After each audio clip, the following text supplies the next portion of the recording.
नमस्कार दोस्तों, मैं अंकुर उपाध्याय स्वागत करता हूं आप सभी का एक बार फिर से अपनी नई वीडियो में। दोस्तों, इस समय अगर इक्विटी मार्केट से भी ज़्यादा किसी चीज़ की चर्चा है तो मुझे लगता है वो है सोना चांदी। अब तो थोड़ी कम हो गई है, लेकिन अभी से 10 दिन पहले तो हद से ज़्यादा थी जब दिवाली का समय चल रहा था।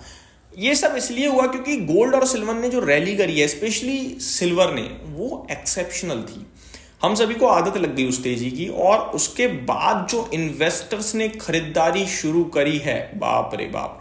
होता है ना, जो चीज नहीं मिल रही है उसको पाने की चाहत ही अलग हो जाती है। वो केस देखने को मिला हमें। आप ना कभी नोटिस करना, आप किसी चीज को खरीदने की कोशिश करो और वो चीज भरपूर तरीके से अवेलेबल हो, तो आप नेगोशिएट करने की कोशिश करोगे दुकानदार से कि यार लगा लेना, देख ले, ऊपर नीचे कर ले, उससे ले लूंगा, इससे ले लूंगा, इस तरीके से। लेकिन अगर वो चीज एक ही व्यक्ति के पास हो और एक ही पीस रह गया हो उस पे, तो फिर यहां पे आप कुछ नहीं कर सकते। जो करेगा दुकानदार करेगा।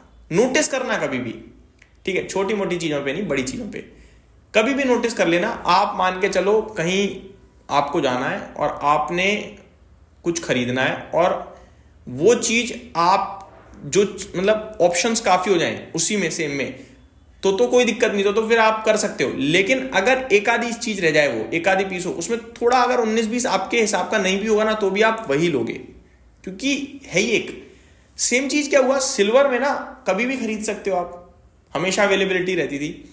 लेकिन दिवाली के समय पे अवेलेबिलिटी ही खत्म हो गई। ऐसा माहौल बन गया कि ईटीएफ, जो म्यूचुअल फंड्स में सिल्वर के ईटीएफ हैं, उन्होंने फ्रेश इन्वेस्टमेंट लेना बंद कर दिया। जब ऐसा हुआ तो लोगों ने ऐसा करा कि भैया अब तो लेना ही लेना है, इसके अलावा तो कोई दूसरा एसेट क्लास बचा ही नहीं अब। तो इस तरीके से भरमात्रा में खरीदने के लिए पब्लिक पहुंच गई और मिल रहा नहीं है। फिजिकल सिल्वर समाप्त, खत्म हो गया, शॉर्टेज हो गई, इस तरीके की खबर उड़ी, जिसके चलते सिल्वर का प्राइस स्पॉट में 1,72,000 तक चला गया। और अगर आप दुकान पे गए होगे चांदी खरीदने उस समय, उस वक्त, तो 1,85,000, 1,90,000 तक भी अलग अलग स्टेट्स में ये भाव देखने को मिला है, क्योंकि डिमांड बहुत हैवी थी और शॉर्टेज हो गई थी। सिल्वर को उन चार्टर्स से मंगाया जा रहा था जो चार्टर्स गोल्ड के लिए रिजर्व रहते हैं, जिसकी वजह से कॉस्टिंग बढ़ गई सिल्वर की। तो ये सब चीजें हुई। सेम गोल्ड में भी काफी बाइंग बनी। धनतेरस धनतेरस धनतेरस, दिवाली, सब जगह यही खबर थी। गोल्ड का प्राइस भी 1,33,000 तक चला गया। अब सिचुएशन ऐसी है कि वो धनतेरस के बाद से भाव वापस आए ही नहीं है, और अब इन्वेस्टर परेशान हो रहा है, यार मैंने तो पीक पे ले लिया, क्या करूं। सिल्वर जो 1,72,000 स्पॉट में गया था, वो आज 1,47,000 खड़ा है। गोल्ड जो 1,32,000 गया था, वो 1,21,000 खड़ा है। अब क्या करा जाए? क्या तेजी खत्म हो गई या दोबारा से आएगी तेजी? आपको क्या करना चाहिए, इसके बारे में बात करता हूं। दोस्तों, मैं आपको सिर्फ इतना बताना चाहूंगा कि गोल्ड और सिल्वर की तेजी लाइफ लॉन्ग है, इसमें कोई दो राय नहीं है। लेकिन आपके हमारे दिमाग में जो तेजी फिट हुई है वो हुई है बीते 24 महीने वाली, यानी कि एक साल में 70% के रिटर्न ना। ये नहीं होगा, ये हुआ ही नहीं कभी। आप खुद देखो, गोल्ड कब से चल रहा है, हमारा दादा परदादा, बहुत पहले का एसेट क्लास है ना। क्या प्राइस उसका घटा कभी नहीं, हमेशा बढ़ता रहा, पैसा बनता रहा लोगों का। लेकिन अगर एक साल में 70% दे रहा है, तो फिर वो 5 साल में 5 साल की जो उसके रिटर्न पोर्टफोलियो 8-9% की क्यों आती है, ज्यादा क्यों नहीं आती? क्योंकि वो 1 साल चल जाता है तो 3 साल नहीं चलता, 2 साल चल जाता है तो 4 साल नहीं चलता, और हर साल चलता है तो थोड़ा थोड़ा चलता है। यही कहानी है गोल्ड की, यही आपको समझनी है। हम और आप या ज्यादातर नया निवेशक क्या करता है, जो चीज भाग चुकी है वो सोचता है ये ऐसे ही भागेगी, और फिर वो खरीदता है भागे हुए भाव पे। ऐसे नहीं होता। बाजार या कहीं भी जहां पैसा बन सकता है, वहां आप इतने सक्षम, इतने स्मार्ट होने चाहिए कि आप फ्यूचर को प्रिडिक्ट कर पाओ। और अगर आपका प्रिडिक्शन सही बैठा, तभी आपका बड़ा पैसा बनेगा।